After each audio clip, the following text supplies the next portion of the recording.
Let's go back to 2001. Okay. You're the head coach. It's your first NCAA tournament as a head coach. And it's BYU's first since 1995. So it had been a while. How nervous were you? What was it like for you as a coach and for the team to reach the show for the first time in a long time for the program and first time ever for you? Yeah.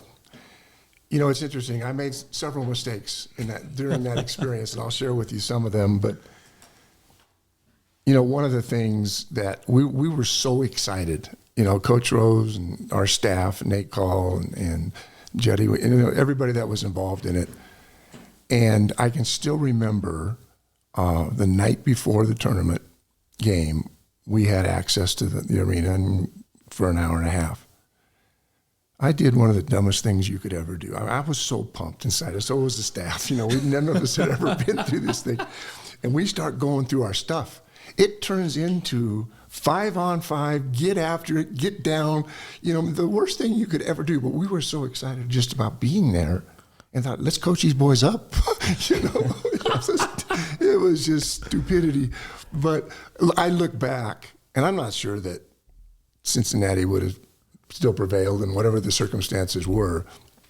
But I learned a lesson that time. And Dave and I were together 2 more times, Dave Rose, where we changed a lot of things. And I know it really helped him going forward as a head coach here and the success that he had. So preparing for these big events and these big moments for the young people, you need to help those young people get relaxed and not make the moment so big.